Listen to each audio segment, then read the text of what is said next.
Charles Tesson, bonjour. Vous êtes délégué général de la Semaine de la Critique et la Semaine de la Critique de Cannes est à Angoulême cette année. Donc on va en parler dans un instant. Et puis Jean-Sébastien Robiquet, bonjour. Vous êtes Bonjour Daniela. un des partenaires de ce festival. C'est grâce à vous que nous pouvons être là en partie, En tout partie, cas, bien et évidemment. que le festival a pu continuer pour cette édition. C'est la Maison Villers. Alors vous êtes impliqué comme partenaire, mais aussi comme cinéphile, j'ai l'impression. Parce que Absolument. vous adorez le cinéma, vous avez décidé cette année de voir tous les films. Oui, on est sur un grand programme parce que la sélection est magnifique d'une part, et puis il y a plein on a alloué du temps en tout cas pour participer pleinement à ce festival. Et le temps, c'est de l'argent. Ou le temps, c'est de l'amour, comme on veut. Voilà, c'est ça.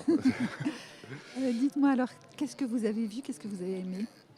Alors, comme on le disait tout à l'heure, Maison Villevert et puis G-Vine sont des fans de cinéma et partenaires du FFA. Et depuis hier, j'ai vu 4 ou 5 films. Mais j'ai particulièrement été saisi par deux films, ou un parallèle, surtout en ces temps un peu tristes et chahutés avec le Covid et puis la relation à l'autre en général, que sont les deux Alfred, des frères Podalides. Et puis, bien sûr, effacer l'historique. Parce que je trouve qu'il y a là de vraies questions. Avec les deux ont comme acteur d'ailleurs Denis Podalides. Les deux ont comme acteur Denis Podalides, et c'est cocasse de le voir se poser des questions similaires Dans les deux et films. de nous poser des questions Oui. dans les deux films.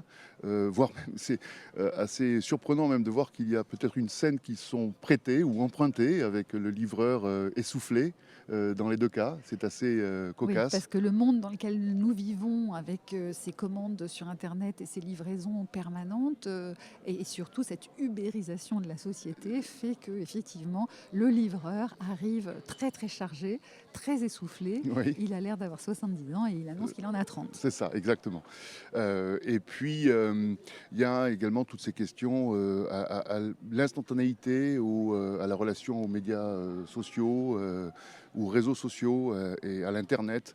Et je trouvais en plus que c'était particulièrement saisissant quand on le met en parallèle, encore une fois, du discours du Premier ministre d'hier soir, où on annonçait une forme de taxe. Taxe pour les plateformes, plateformes. qui diffusent des films et qui donc devront reverser à l'industrie du cinéma français une partie, un pourcentage de ce qu'elle engrange comme bénéfice en France. Absolument. Comme recette. Absolument.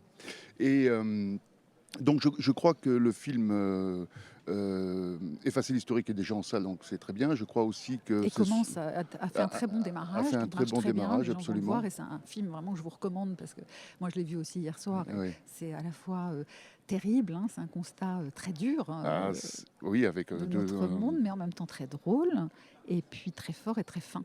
Oui, et le second degré que l'on connaît au monde de Groland. Oui, au monde de Groland. D'ailleurs, on a un drapeau Groland à Angoulême. Charles Tesson, vous l'avez vu, le film, hier soir? Je ne l'avais pas vu, j'étais très très heureux de le voir. Qu'est-ce que vous en avez pensé? Vous pouvez nous en faire une petite critique, c'est votre métier. Oui, mais je trouve que c'est un film très attachant qui prend de l'ampleur au mesure qu'il avance et qui a des personnages superbes qui à la fois font rire et qu'en même temps il y a une sorte de tragédie. C'est-à-dire quand on la voit seule dans le bus, Blanche Gardin, c'est un très beau moment de solitude. Ça dit très bien la réalité d'aujourd'hui. On ne la voit pas exactement seule, on la voit à côté d'un petit jeune homme. Mais il y a une autre scène après, on la voit seule. Avant, c'est très bien amené. Cette scène avec le jeune homme est très belle. Je vous explique, pour ceux qui n'ont pas vu le film. Blanche Gardin est donc dans un bus avec un jeune homme. Il est en train de lire. Elle lui dit c'est formidable, c'est rare. Elle lui dit pourquoi vous me regardez? C'est rare les jeunes qui lisent comme ça. Et donc lui dit ah bon, elle relit son livre et puis elle lui dit mais qu'est-ce que vous lisez? Et il dit c'est un manuel pour savoir me servir de mon iPhone, ou de téléphone.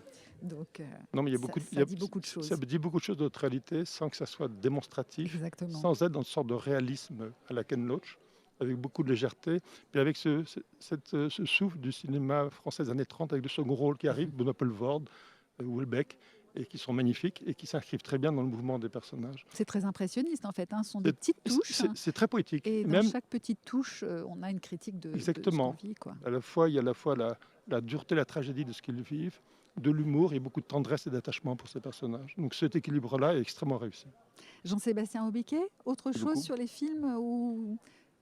Oui, on verra la suite demain. Vous avez une attente particulière? Il y a un film que vous avez hâte de voir? Euh, Quelques-uns, en effet. Police pourrait être Ah oui, un autre cas de figure. avec Virginie Efira et Omar Sy. Exactement. Très intéressant. Bah, Un triomphe aussi devrait être quelque chose de fantastique. merci. Je rappelle que vous êtes donc de la Maison Villers, sponsor partenaire du Festival Merci beaucoup. d'Angoulême. Charles Tesson, alors délégué général de la Semaine de la Critique, c'est une sélection du Festival de Cannes qui présente les premiers et seconds films uniquement pour révéler des nouveaux talents. Le Festival de Cannes n'a pas eu lieu, on le sait, cette année à cause du Covid, mais Angoulême vous a invité à présenter une partie de votre sélection ici, donc 4 films français, francophones du moins. C'est important pour vous de pouvoir les présenter quand même, les montrer au public? Très important, parce que quand on a labellisé notre sélection, quand Dominique Besnéard m'a appelé, ça tombait parfaitement, parce que déjà, on avait finalisé la sélection, on demandait à nos interlocuteurs producteurs ce qu'ils voulaient faire, attendre Cannes 2021, tenter d'autres festivals, sortir avant 2021 Cannes. Et je trouvais que c'était des films français qui étaient intéressés par ça. Donc du coup, ça s'est très très bien fait. Et d'autant qu'il y a eu beaucoup de films de la semaine qui étaient ici en compétition, qui ont été récompensés. Donc ça me paraissait évident et naturel. Et c'est très important, une première mondiale, pour des réalisateurs, des comédiens, de partager un film avec le public. C'est essentiel. Priver ça des cinéastes, c'est cruel. C'est cruel. Donnez-nous envie alors de voir ces films. Le pitch de chacun de ces 4 films. Premier, rapidement. Rapidement, oui. La Nuée, c'est un film d'invasion animalière sur le mode des oiseaux d'Hitchcock. La Nuée, ouais. La Nuée de Juste Philippot. Oui. Sauf que c'est une femme qui élève des sauterelles, mais qui, pour survivre par rapport au coût de production et aux cours du marché, doit surproduire, ce qui enclenche des catastrophes. Donc ce n'est pas seulement les bébêtes qui sont méchantes, mais c'est aussi un système économique. Donc c'est un film d'horreur qui fait peur, et c'est un vrai film finement politique. C'est biblique aussi, hein. Oui, oui, bien sûr. De la nuée de sauterelles. Les plaies d'Égypte, absolument. Les plaies de... Voilà, tous ces films, on a l'impression que ce sont les plaies du monde d'aujourd'hui. Deuxième film dans cette sélection? Dans cette sélection, De l'or pour les chiens, qui est le film d'une jeune réalisatrice qui vient de la Fémis. C'est un portrait d'une jeune fille naïve, éprise du désir de l'autre, d'amour, de sexe, de sensualité, qui adore les hommes, qui déchante et qui fait... C'est un récit d'apprentissage, comment elle se construit dans l'amour en tant qu'amour et la sexualité dans son rapport à l'autre. C'est un très beau cheminement, c'est extrêmement bien filmé, bien joué, avec des réalisatrices qu'on ne connaît pas mais qui sont formidables. Louisa Cassavetti, dont c'est le premier rôle, Anna Dvorak, qu'on a vu dans Les Mercuriales de Virginie Vianney. Donc ça, je pense que c'est quelqu'un qui a un ton très très singulier et très fort. Troisième film présenté ici dans le cadre de la Semaine de la Critique de Cannes. La Terre des Hommes, de Naël Marandin, c'est un deuxième long métrage. C'est aussi il y a beaucoup de films sur le monde rural désormais, depuis Petits Paysans et autres. Là, c'est le monde des éleveurs. Et c'est un homme qui a un pouvoir politique dans les syndicats agricoles et qui se comporte mal avec une femme qui a besoin d'aide par rapport à un syndicat et aux politiques pour avoir un nouveau projet. C'est un film très fort sur ce sujet-là du harcèlement, du chantage. C'est très bien écrit, très bien joué. Et Diane Ruxel qui joue le rôle est formidable. La Terre des Hommes à entendre de 2 manières. Hein. Oui, au sens littéral, qui appartient aux hommes et qui presque donne une sorte d'Éden sans la femme ou avant. Ça, c'est là-dessus, le titre est extrêmement bien choisi. Quatrième film, pardon. Oui, déjà, oui. Sous le ciel d'Alice, de Chloé Maslow. Elle vient du monde de l'animation. Et d'ailleurs, le film mêle animation et prise de vue réelle. Et c'est le Liban, c'est le Beyrouth. Et ça se passe dans les 60-70.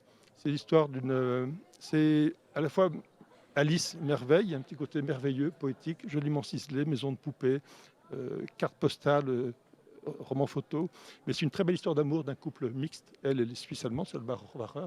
Lui est libanais et rêve d'envoyer le premier homme libanais sur la Lune. Il a réellement existé. C'est interprété par Wajdi Mouawad, qui est un dramaturge. Donc il y a à la fois le drame intime de ce couple et le déchirement du pays par rapport à la première guerre du Liban, la Syrie, etc. Donc c'est un drame de l'exil et de la déchirure qui est vraiment très très beau.